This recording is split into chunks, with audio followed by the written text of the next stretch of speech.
গ্রামের শেষ প্রান্তে একটি পুরনো পরিত্যক্ত বাড়ি ছিল। বাড়িটা দেখলেই গা ছমছম করত।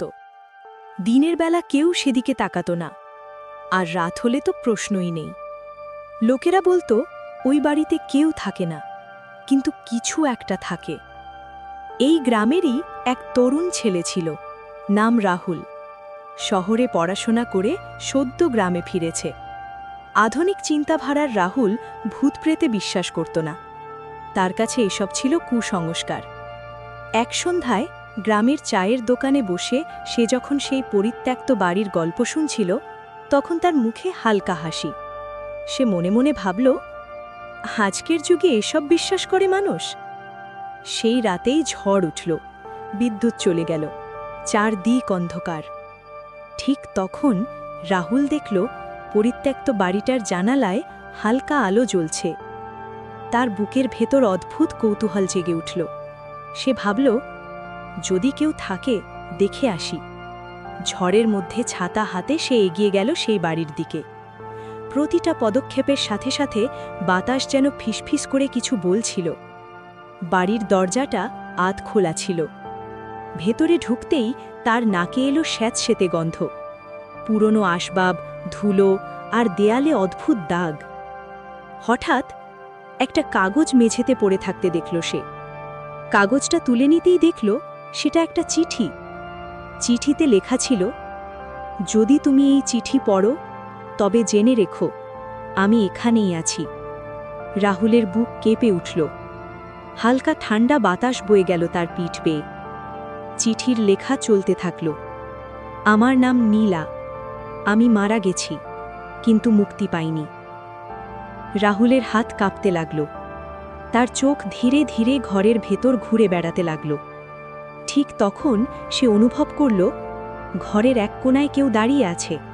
একটা মেয়ের অবয়ব, সাদা শাড়ি, খোলা চুল, মুখটা অর্ধেক ছায়ায় ঢাকা। নীলার আত্মা। তার কণ্ঠস্বর ভারী কিন্তু করুণ।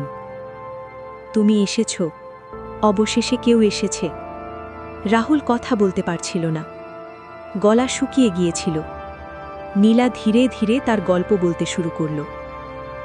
বছর 10 আগে নীলার বিয়ে হয়েছিল জোর করে। শ্বশুরবাড়িতে সে পেয়েছিল শুধু নির্যাতন। এক রাতে এই বাড়িতে তাকে এনে ফেলে রাখা হয়। লোকেরা ভেবেছিল মরে গেলে সব শেষ, কিন্তু কিছু শেষ হয়নি।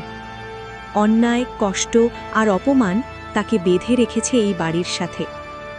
নীলা বলল, আমি প্রতিশোধ চাই না, আমি শুধু চাই আমার গল্পটা কেউ জানুক।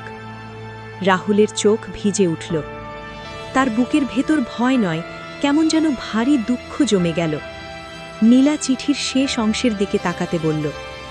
শেষ লাইনে লেখা, যেদিন কেউ আমার কথা বিশ্বাস করবে সেদিন আমি মুক্ত হব। হঠাৎ বাতাস জোরে বয়ে উঠল, ঘরের আলো নিভে গেল।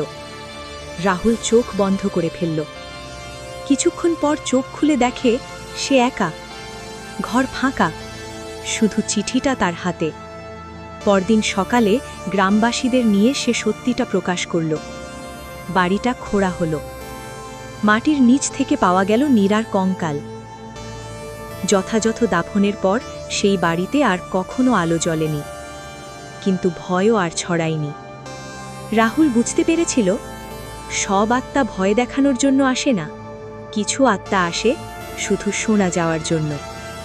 সেই রাতের পর থেকে রাহুল আর কখনো আত্মার গল্পে হাসেনি, কারণ সে জানত কিছু গল্প মৃত্যুর পরও বেঁচে থাকে।